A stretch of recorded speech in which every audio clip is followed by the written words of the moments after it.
plenty of places we can start. We could talk about any of the latest hysteria trying to upend the MAGA agenda. We could talk about Pompeo, his Senate Foreign Relations Committee testimony yesterday. We could talk about Iran. We could talk about the latest Putin news, latest tariff news. Any place, give us your first, off the top of your head, where do you want to start? It doesn't sound overtly very exciting, but it's classic Trump, and it tells you why, really why he was made president, and that's the meeting with European Commission President Juncker yesterday. I mean, this is just go back in time and remind yourself all the reporting we've had in the so-called mainstream media about the impending trade war with the European Union, and what happens. The president of the EU Commission comes here, and instead of a trade war, we get all the concessions we asked for. We get even more of them with regards to European purchase of LNG and soybeans, and they walk out of there with a commitment to actually begin talks on a tariff-free relationship between the European Union and America. That's the Trump effect. They talk hysterically about trade wars, and at the end of the day, we get a deal that really couldn't be better for the American worker, the American industry, and the American buyer. Yeah, I think so too. This is the story I chose to lead the broadcast today, was this huge win on trade.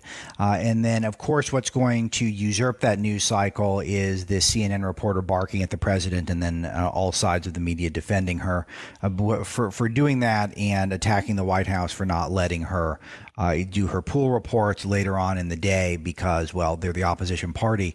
I don't need to get you into trouble, Dr. G, commenting on that unless you feel like it. But the long and short of it is this is the latest example of the establishment media trying to create a non-issue, a hysteria, to take away from the actual agenda of this president.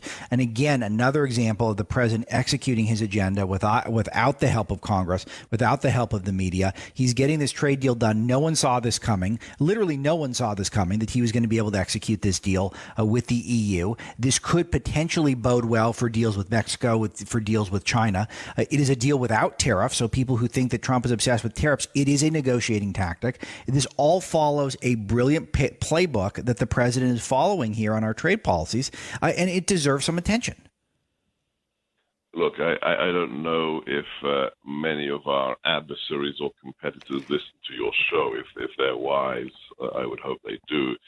So I don't really want to give away the way the president thinks and what his strategy is.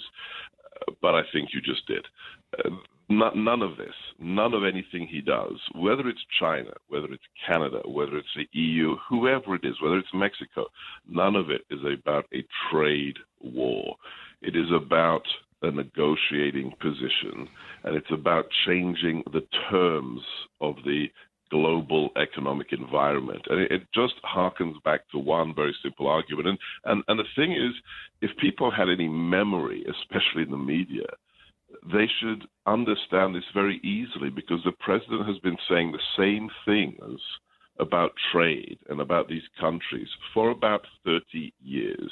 If you go back to his interviews with Larry King, with Oprah Winfrey, none of this should surprise anybody.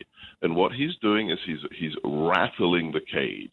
He's getting a certain level of uncertainty to permeate through a system that has been created to undermine American interests almost exclusively. And he rattles the cage to create the conditions whereby we can finally have equitable relationships with our competitors, and especially with people who call ourselves our allies. I mean, think about it. It's just one example, and it's been done to death, but it's important. If you are Canada, and if you're a NATO ally, and you call yourself our friend, then how is it that you have an almost 300% tariff or tax on dairy products coming out of the United States? Then you're not our friend. Then you're not behaving as our friend. So this is how the president gets things done. But you're right. The institutional media has no memory. It gets surprised because it doesn't do its research. How many investigative journalists are left in the world today, or just in America? I mean, Alex, you know the answer to that question. It's a handful. And also when it comes to attention span, we had hysteria for days over what? Over the Helsinki summit. Now it's gone. Then we had hysteria about this audio tape from Cohen, and it turns out to be an absolute, utter nothing burger. It's this constant manic. It's like a bipolar person. The media is literally bipolar. They are manic. They go up, they go down, they go up, they go down. None of it is based on facts. And the bottom line is none of them understand what the president is doing. Yeah, that's right. And they're not interested, and they just want to change the topic. And that was the thing that I thought was that they're just trying to bark things about Michael Cohen. They don't want to talk about trade. They don't want to talk about the president's agenda. They don't want to even talk about things that are as massive as the denuclearization of the North Korean peninsula. And God forbid we talk about some of the key things like the wall and Obamacare repeal that we still haven't finished off, last I checked, Dr. G. No thanks to either political party on Capitol Hill. So anyway, I got a couple other big picture things which I always enjoy talking to you because you do understand the MAGA agenda as well as just about anyone. But a couple more specifics. I want an update on what's happening with North Korea denuclearization right now. It seems like there's alternating good and bad news coming out of there. What's the truth here, Dr. G? Separate the wheat from the chaff here. Everybody's focusing on specific individual reports on specific sites. The latest one is the main rocket engine testing facility that North Korea developed. Apparently, it looks, according to satellite imagery, that it is being dismantled. The significance of that is that these images are less than 2 weeks old, which means this is if the images are being interpreted correctly, it means that this is a direct consequence of the Singapore meeting, and as such, it is probably the fastest response any nation has had, let alone a dictatorship, to an arms control agreement. So the idea that we're just 6 weeks after Singapore, and already we see tangible things happening on the ground. In prior administrations with prior arms control agreements, it could take years to see something happen on the ground. But what is even more significant, in my opinion, is not the technical nuts and bolts of the arms control dismantling, which will occur, because as long as Mike Pompeo is in the driving seat of the State Department, rest assured it will happen. I think much, much more significant symbolically is the Pyongyang decision to cancel their annual anti-American parade. So if you want to send a message of behavior modification, the most important annual event that is used for propaganda purposes to attack America was canceled. That tells me that this isn't some kind of dodge, this isn't some kind of feint, but Singapore has legs, and this regime is serious about behavior modification. So again, no trade war with the EU. In fact, concessions for American buyers, American manufacturers, no war with North Korea. In fact, the opposite. We're seeing concessions being made, the likes of which we haven't seen since North Korea became an independent state. All right, so let's talk a little bit more about Putin and Russia and our relationship there, where, again, the fake news on this topic is second to none. That is not news to our audience. Let's play a clip or two of Secretary of State Mike Pompeo, who spoke to the Senate Foreign Relations Committee giving a testimony yesterday. Why don't we play 2A, Mr. Paul?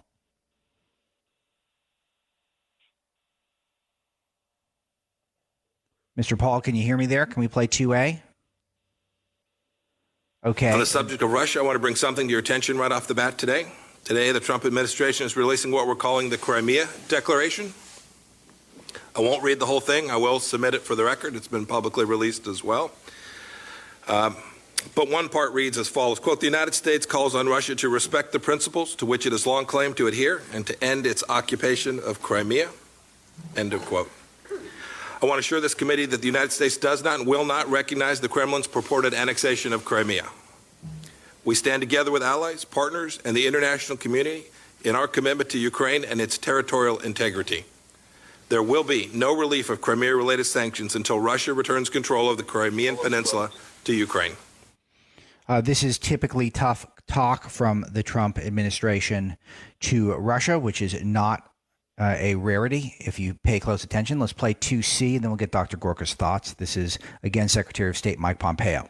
From the outset of this administration, the National Defense Strategy and the Russia Integrated Strategy, our approach has been the same: to steadily raise the cost of aggression until Vladimir Putin chooses a less confrontational foreign policy while keeping the door open for dialogue in our national interest.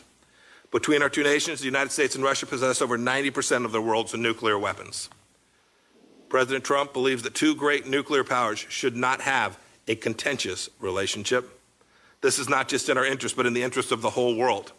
He strongly believes that now is the time for direct communication in our relationship in order to make clear to President Putin that there is the possibility, however remote it might be, to reverse the negative course of our relationship.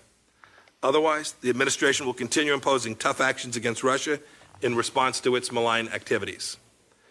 We can't make progress on issues of mutual concern unless we're talking about them. I've heard many of you on this panel say that for years and years. This all seems very straightforward to me. Dr. G, can you break this down for us? I don't think it needs to be broken down. I think what we need is to see the next hysterical op-ed from Max Boot or Bill Kristol with regards to the Russian collusion. I doubt there'll be any quotes in there from Mike Pompeo's sterling performance, where even Senator Ben Cardin was just so laughable in his attempts to criticize the administration and Mike Pompeo personally yesterday, and he was handed his hat by Mike. So, yeah, look, this is the reality of the Trump administration, whether it was under Mike Flynn, whether it was under H.R. McMaster, or whether it's under John Bolton today. The president understands very clearly that Russia is not our friend. He'd like to have a better relationship with that nation purely for geostrategic reasons. You heard them. This is the country with the second largest arsenal of nuclear weapons in comparison to only us in the world. This is a nation that is a geostrategic landmass. I mean, it's 11 time zones. It's situated right there on the edge of Europe, and it's invaded its neighbor and annexed its territory, and we will never recognize that. So, you can listen to the fever dreams of Don Lemon and Anderson Cooper and the Washington Post editorial page, but at the end of the day, no other administration has been as tough on Russia since Ronald Reagan. That's just the fact of the matter. I agree. And I've also got the aforementioned clip with Ben Cardin, Democrat from Maryland. Let's play this one. This is 2H. H is in hobo, Mr. Paul.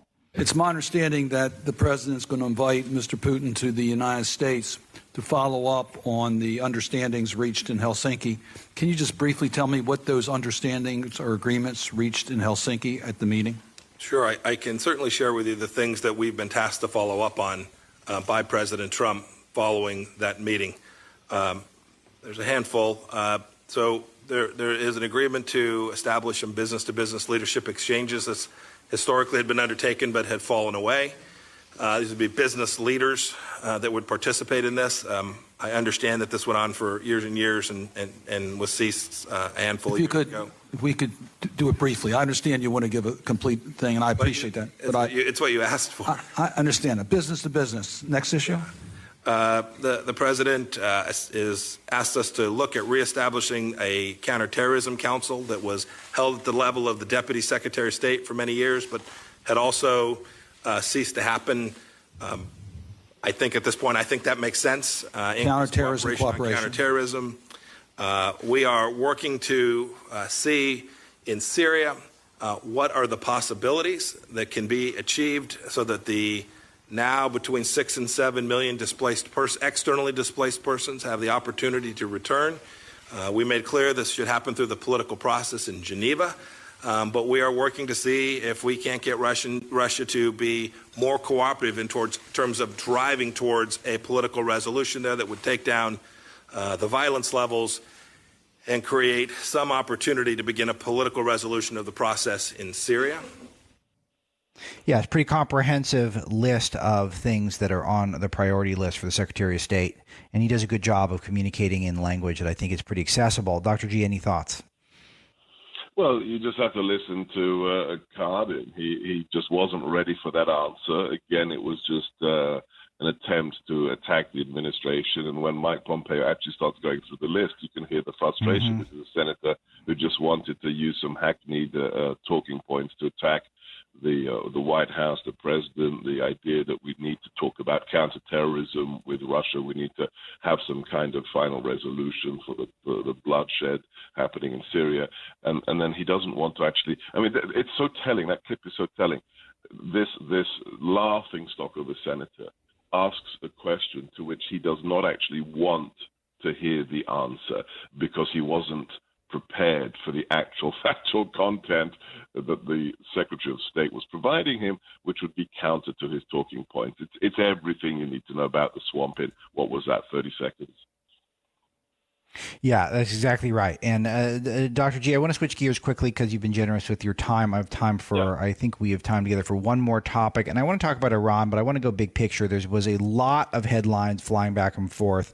The famous all caps locks tweet from President Trump now, Iranian trash talk, the president firing back with more trash talk, and so on and so forth.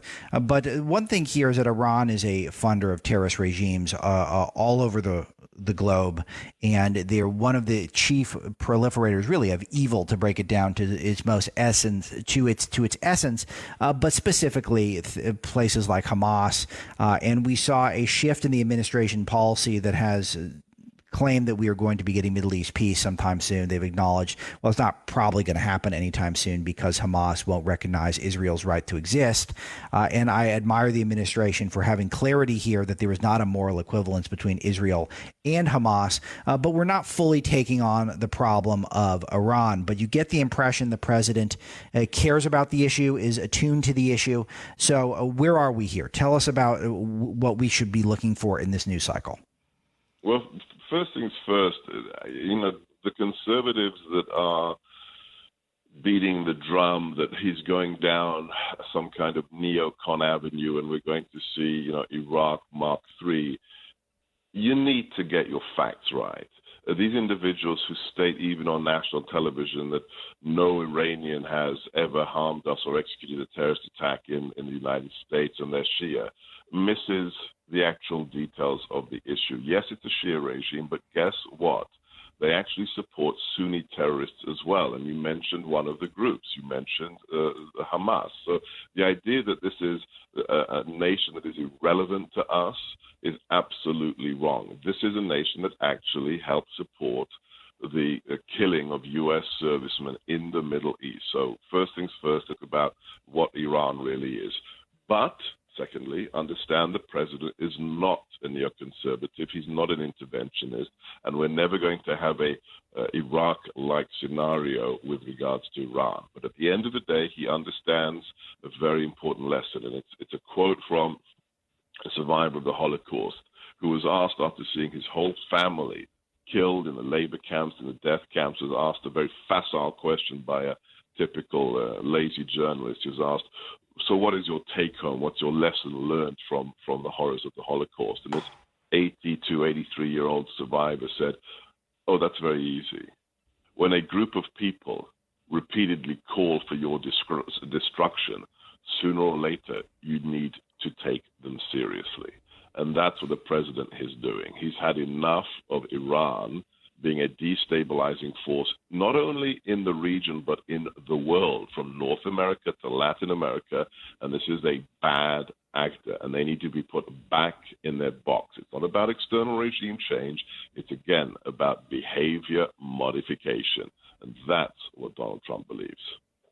Dr. Sebastian Gorka, please pick up his new book, Why We Fight. I'm looking forward to reading it myself. Dr. G, thank you, sir. Talk to you next week. Thank you, Alex. God bless you and listeners.